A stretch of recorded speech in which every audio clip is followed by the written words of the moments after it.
Hello বন্ধুরা, তোমরা সবাই কেমন আছো? আশা করি সবাই ভালো আছো, আমিও ভালো আছি। তো চলো আজকের গল্পটা আবারও শুরু করছি।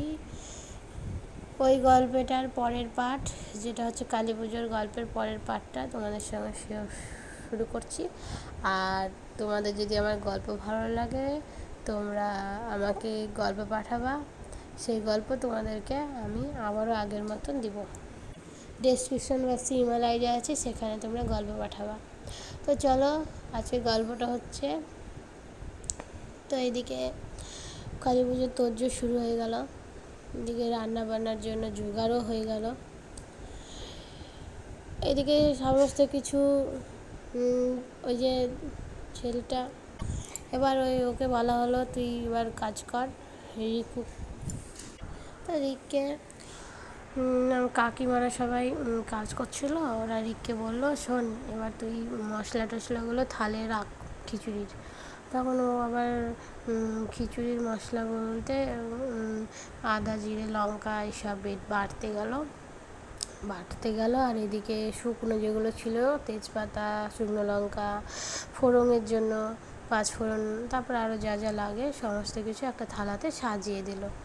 তো এদিকে কাকিমাদের হেল্প করছিল, এদিকে আবার পুজোর ওইদিকে আমি কাজ করছিলাম। ওইদিকে আমি আবার পুজোর জন্য লুচি ভাজছিলাম। মা লুচি ভাজছিল, আমি মাকে সাহায্য করছিলাম। এইসব করতে করতে আমাদের ঠাকুরমশাই চলে আসলো। আমরা ঠাকুরমশাই আসার পর তাকে আবার জোগাড় করে দিচ্ছিলাম। আমি তখন একটু বিরক্ত হয়ে কাজ করতে করতে রিককে চিল্লালাম, এই ছোড়া এদিকে আয়। দিয়ে রিক দৌড় মেরে এসে বলল কি হয়েছে? আমি ওকে বললাম ঠাকুরমশাইয়ের ওইগুলো একটু গুছিয়ে দেবে। ওই ছোড়া কথা শুনে না। বললাম ঠাকুরমশাইয়ের ওগুলো গুছিয়ে দেবে। ও গেল ঠাকুরমশাইয়ের ওখানে গিয়ে বসে পড়েছে। আমি খুব রেগে গিয়ে ওখানে গিয়ে ধপ করে পিঠের উপরে এক বাড়ি মেরে কানটাকে ধরে বললাম, কথা বললে কানে যায় না? এখানে তোকে এসে বসতে বললাম না, ওই জোগাড়গুলো করতে বললাম পুজোর। রিক তখন কাঁদো কাঁদো চোখ, অত লোকের সামনে ওকে মেরেছি, ওর একটু প্রেস্টিজে লেগেছে। ও তখন বলল হ্যাঁ আমি এখনই করছি। ঠাকুরমশাই তখন বলল এই দা ঘটগুলো বার কর, এগুলো সাজা, এখানে এই দে ওই দে, সমস্ত কাজ ঠাকুরমশাইয়ের সঙ্গে ও করলো।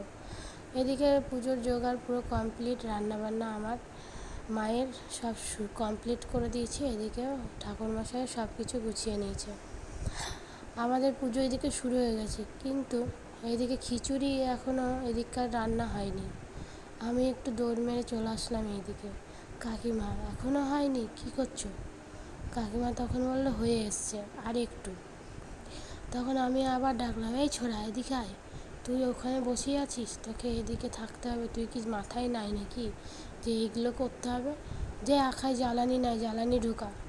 তখন ও আখাতে উনুনে জ্বালানি ঢুকাতে ঢুকাতে বড় একটা কাঠ ঢুকিয়েছিল, অনেকটাই পুড়ে গেছে। সেই কাঠটাকে ও বসে বসে ঠেলছিল আখার ভিতরে দিয়ে। ও রান্না করতে করতে ওইদিকে সমস্ত কিছু হয়ে গেল, রান্না কমপ্লিট। এইদিকে পুজো প্রায় হয়ে এসছে। এদিকে পুজো হতে হতে সবাই মিলে বসে একটু আনন্দ করে পুজো দেখছিল। পুজোটা হয়ে গেল, যজ্ঞও হলো। যজ্ঞের টিপ ওই ছোড়া সবাইকে কপালে দিয়ে এসছে। দিয়ে আসার পরে আমি বললাম এবার প্রসাদগুলো সবাইকে দিতে হবে, চল তুই প্রসাদের ওই খিচুড়ির ঘাটা এদিকে নিয়ে আয়, আমি তুই বাটিতে প্রসাদ দিচ্ছি, তুই ওর মধ্যে খিচুড়িগুলো দিয়ে সবাইকে দে।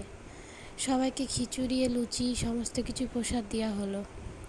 পরে এবার রান্না করেছি সেগুলো পেট ভরে যে যে খাবে সবাইকে বসানো হলো, একেবারে প্রসাদ খাইয়ে দেওয়া হলো।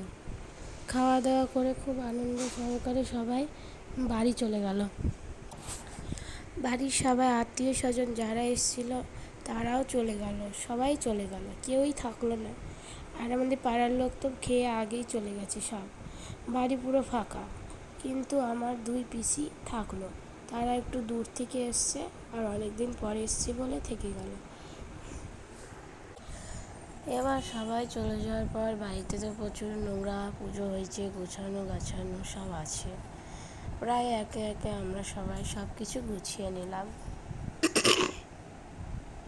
গুছাতে গুছাতে গোছাতে গোছাতে এদিকে প্রায় অনেক রাত্রি হয়ে গেল। তখন আমার পিসি এর আর সহ্য হচ্ছে না শরীরে। পিসির মা তো ওখানেই বলতে লাগলো, ওরে আমি মরে গেলাম, আর পাচ্ছি না, আমি আর পাচ্ছি না রে। আমি তো বললাম, কেন গো, তোমার আবার কী হলো? আর বলিস না, আমার জীবনটা শেষ। সেই বাসে করে ট্রেনে করে এসেছি তোদের বাড়িতে, এসে একটু শুতেও পাইনি, বসতেও পাইনি। হ্যাঁ, আমার শরীরটা কি ব্যথা, কি যন্ত্রণা। আর দেখ ছোটটা কেমন গিয়ে ঘুমিয়ে পড়েছে। আর আমার দেখ শরীরে যার জ্বালা আছে তার কি আর ঘুম আসে রে? ছোট ঘুমিয়ে গেছে, আমার আর ঘুম আসছে না। ও বেশি তুমি সাওগা না, তাহলে তো ঘুম আসবে। হ্যাঁ শুভ, জানিস না তো জ্বালা কাকে বলে? তাই বলছিস, শরীরের জ্বালা বড় জ্বালা। তখন আমি বললাম, ও ঠিক আছে যাও, তোমাকে টিপে দেওয়ার জন্য আমি পাঠাচ্ছি। কি তাড়াতাড়ি তাহলে একটু টিপে দে তো, আয় তো তুই। আমি যাব না, দাঁড়াও, তুমি যাও যাও তো, আমি আসছি বলে আমি পিসিকে ঘরে পাঠালাম। দিয়েই আমি ওই ছোড়াকে ডাকছি, এই এদিকে আয়, সব কাজ তো হয়ে গেল, তোর জামা প্যান্টে তো কালিতে ভর্তি মনে হচ্ছে, এই কালি হয়ে গেছে, ভর্তি হয়ে গেছে রে। তো যাই হোক, তুই একটু যা তো রে, আমার পিসির শরীর খুব খারাপ করছে, একটু টিপে দেখা তো। যেই পিসিটা ঘরে গেল না ওকে, বুঝলি? ঠিক আছে, তাই বলে ও যাচ্ছে এদিক। আর মা এদিক থেকে এসে আমাকে বলছে, ওই ছেলেটা কই রে? আমি তখন বললাম, কেন? আরে ওই যে কলপারে অনেক বাসন পড়ে আছে, সেগুলো তো মাজতে হবে নাকি? কখন ধুবে কখন মাজবে, রাত হয়ে যাচ্ছে। এইগুলো আমি সব ঝাড়ঝুড় দিয়ে পরিষ্কার করে দিলাম, ও ধুয়ে লেক রাতেই, তাহলে সুবিধা হয়। ও গেছে পিসির শরীর খারাপ তো, তাই একটু টিপতে গেল, হাত পাগুলো টিপে দেবে সেই জন্য। ও তাহলে টিপুক, কিন্তু বলে আসি কাউকে যে টিপা হয়ে গেলে আমরা বাইরে থাকতে থাকতেই কাজগুলো করুক, আমরা আবার ঘরের মধ্যে ঢুকে গেলেও ও তার একা রাতে পারবে না। আমি বলি গা, একটু অল্প স্বল্প টিপে দিয়েছে, আমি এই বাইরের গুছানো শুরু মধ্যে ও যেন এগুলো ধুয়ে নেয়। যাই তাই বলে মা চলে গেল, আমি এদিকে কাজ করছি। এদিকে মা গিয়ে দেখে, এই মা যে গিয়েছে আর ও ছেলেটা টিপতে যাবে, ও তো ঘরের সঙ্গে সঙ্গে গেছে। হ্যাঁ, কী হয়েছে তোমার, টিপে দেবো এই বলে যেই বসতে যাচ্ছে খাটের উপরে উঠতে গিয়েছে, আর আমার মা সেইখানে পৌঁছে গিয়ে বলছে, হায় হায় হায় হায়, কী করছিস? এই ছোড়া, এই তোর কি শান বুদ্ধি নাই? হ্যাঁ, এই জানোয়ার, তুই কি কিছু শিখবি না? আরে তুই বিছানায় এরকম নোংরা প্যান্ট পরে উঠে বললি? হ্যাঁ, এই জানিস না যে এই নোংরা ফোংরা পরে উঠতে নাই? হ্যাঁ, তখন পিসি পাশ থেকে বললো, ও তোর প্যান্টটা নোংরা, আচ্ছা আচ্ছা তুমি চিল্লিও না, ঠিক আছে। ও খুব খুলে দিয়ে আসছে।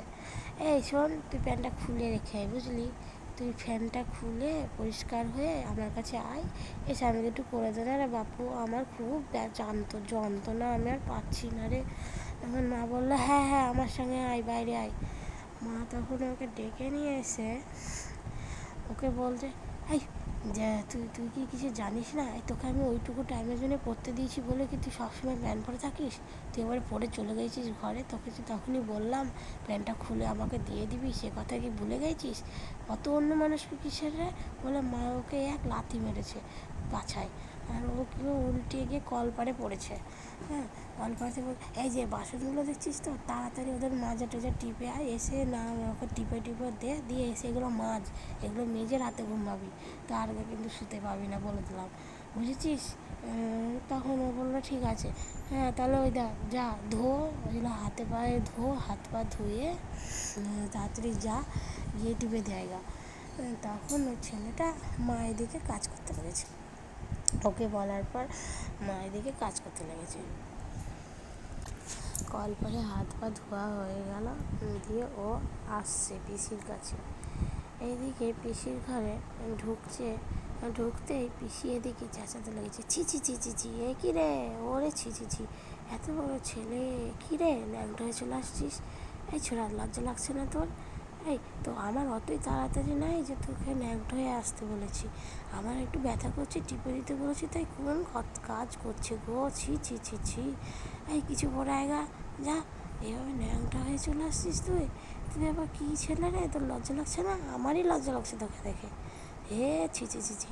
ওই সব বলছে এদিকে, তখন ও ছেলেরা ও আর এক পা কিছু না পেয়ে ও বলছে ঠিক আছে, আমি এখানে ওখানে একটা নোংরা গামছা মেলা ছিল, ওই নোংরা গামছাটাকে নিয়ে ও পরে নিয়েছে। ঠিক আছে, আমি গামছা পরেছি, তোমাকে এবার টিপে দিই। হ্যাঁ হ্যাঁ, আমার মাজা টাজাগুলো একটু দে তো, আমি আর পাচ্ছি না রে, মরে গেলাম। হ্যাঁ, এক একজনের এক এক রকম কায়দা দেখতে দেখতে আমার আর শেষ। এই কথা তখন ওকে টিপছে আর বলছে, এই শোন, তোর এদিকে তো সব দেখাই যাচ্ছে রে, এ তো গামছা এত পাতলা, এই উন্নাটা, এই গামছাটা যে তো সব দেখা যাচ্ছে ভিতরকার, তুই প্যান্ট পরে গা।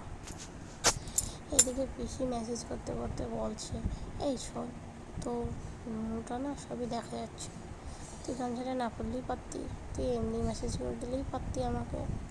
হ্যাঁ, তোর তো সবই দেখা যাচ্ছে। এইসব বলছি, আবার বলছি টিপ টিপ, আরে জোর টিপ, এই সাইড টিপ, এই পাশ টিপ করছে। এই শোন, আমাকে একটু ভালো করে করতে, একটু মেসেজটা, তাহলে আমি ঘুমাতে পারি যেন। এরকম করতে করতে ওর পিঠে মেসেজ করতে তখন বলে, এই শোন, তোর গায়ের তোর নুনুটা না আমার পিঠে গায়ে ঠেকছে, আমার না কিন্তু ভিড় ভিড় করছে, এই সরা আসা নুনু কোনো সরা তো, তুই সরা, ধরে রাখ, আমার গায়ে যেন না থাকে, ভালো করে মেসেজ কর। না বকেই চলে যাচ্ছে বেশি। এইসব বকতে বকতে এদিকে এবার মা চলে এসছে। আসার পর এখানে তো একটা গামছা ছিল ওই বারান্দাতে, ঘরের বাইরে মা খুঁজছে, এখানে তো একটা গামছা ছিল, গামছাটা আবার কোথায় গেল, কে যে কোথায় নিয়ে গেল গামছাটা। হ্যাঁ, গামছাটা আমি কাচবো, সেই জন্য গামছাটা খুঁজছি, কোথায় গেল।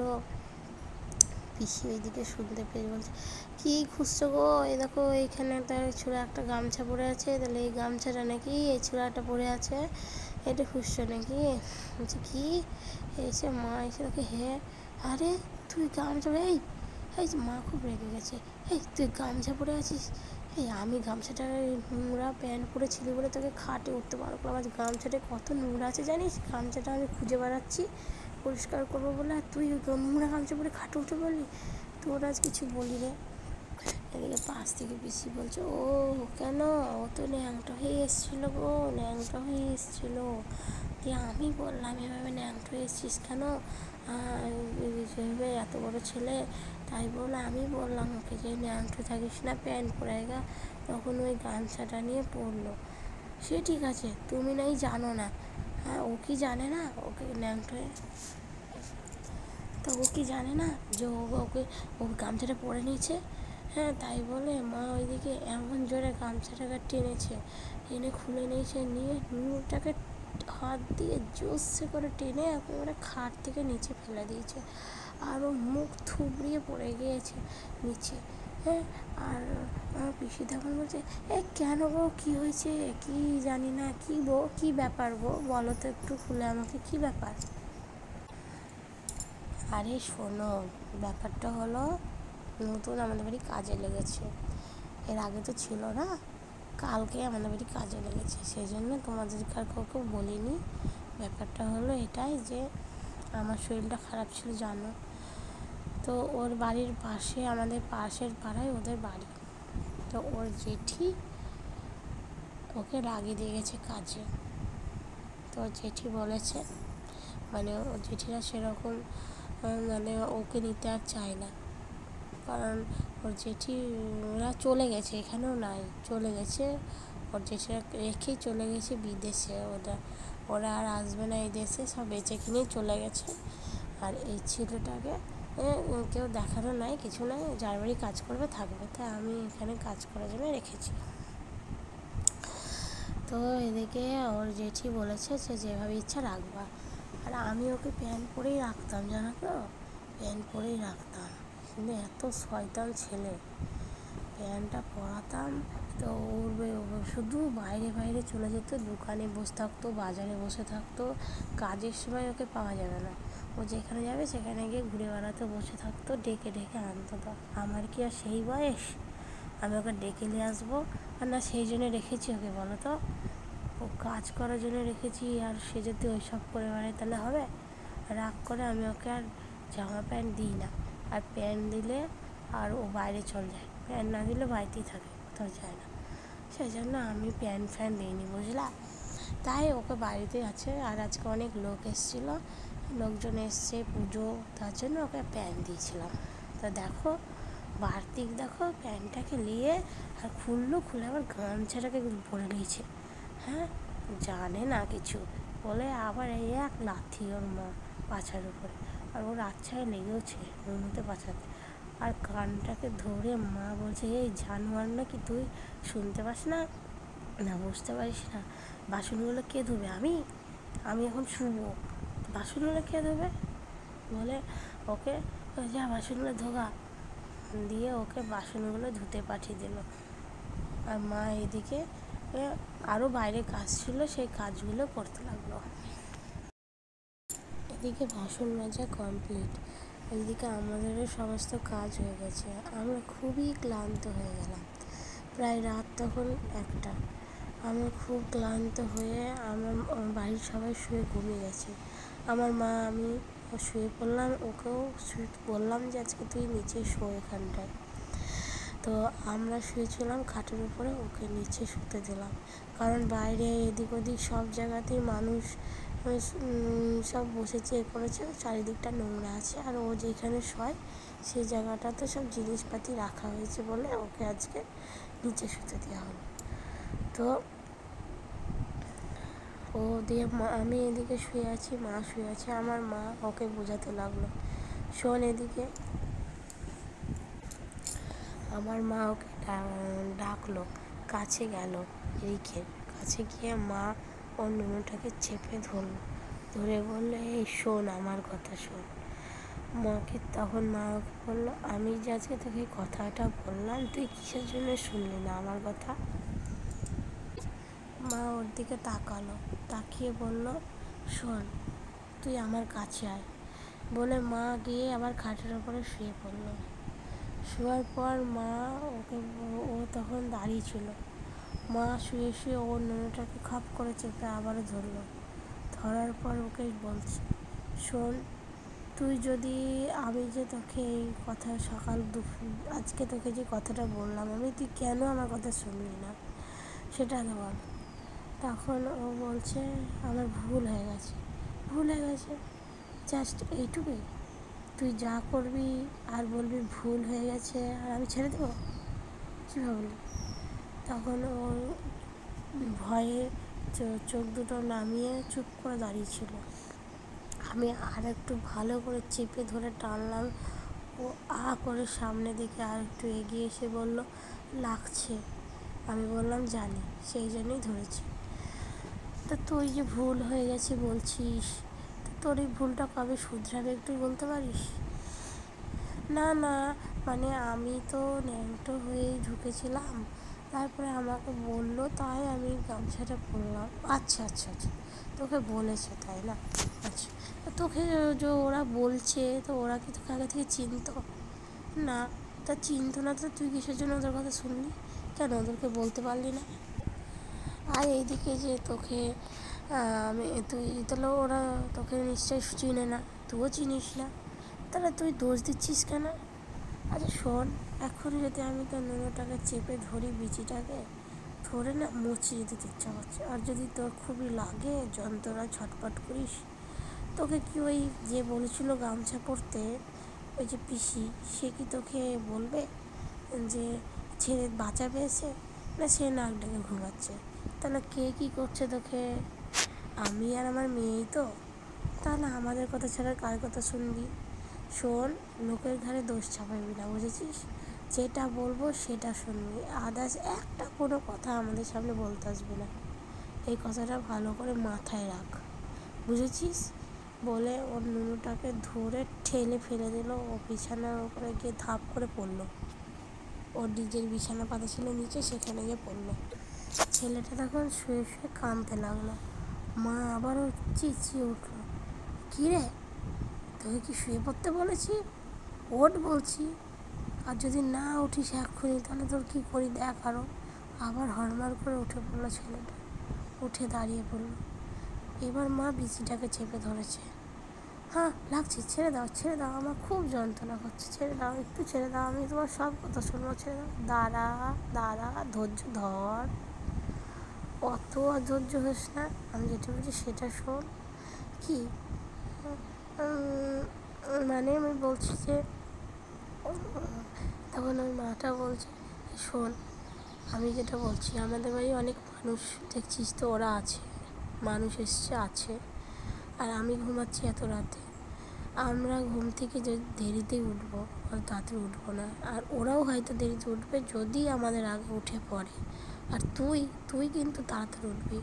তোর যদি দেরি হয়েছে রে, আর যদি দেখি সকাল অবধি ঘুমাচ্ছিস, তাহলে তোর কি বলেছি তুই বুঝতেই পারবি তোর কি হয়। তোর জেঠিমার কাছে পাঠিয়ে দেবো ডাইরেক্ট একদম এখান থেকে, মেরে ধরে এমন করে, বুঝেছিস? ও তখন চুপ হয়ে বলছে, না না আমি উঠে পড়বো। হ্যাঁ উঠে পড়বো না, করে দেখাতে হবে কাজটা, বুঝেছিস? শোন, উঠবে ওরা, ওদেরকে সকালে চা করে দিবি, বিস্কুট দিবি, মুড়িও মাখিয়ে দিবি যদি খায়, আর কেউ যদি বলে অন্য কিছু খাবে সেটা দিবি। আর যদি সম্মানের কোনো এদিক ওদিক হয়েছে, কারোর মুখে কিছু শুনেছি, তাহলে তো বুঝতেই পারছিস তোর কী করি, বুঝেছিস? বলে ওর বিচিটাকে কষে জোরে ছেড়ে দিল। আর ওর বিচিতে ও হাত দিয়ে লাগছিল ব্যথা, হাত দিয়ে গিয়ে ও বসলো, দিয়ে ওরা ঘুমিয়ে গেল। তো বন্ধুরা, আজকের গল্পটা এত যদি তোমাদের ভালো লাগলো, অবশ্যই লাইক করো, কমেন্ট করো, বেশি বেশি শেয়ার করে দিও। আর ডেসক্রিপশনে লিঙ্ক আছে, তোমরা এখানে গল্প পাঠিয়ে দিবা। আর এই গল্পটা যে শুনলা, এইসব গল্পগুলো বাস্তবে কিছুই হওয়ার না, এগুলো জাস্ট একটু মজা নেওয়ার জন্য গল্প, পুরোটাই গল্প, বাস্তবে কেউ এইসব করতে যেও না। তো আজকের গল্পটা এতদিন।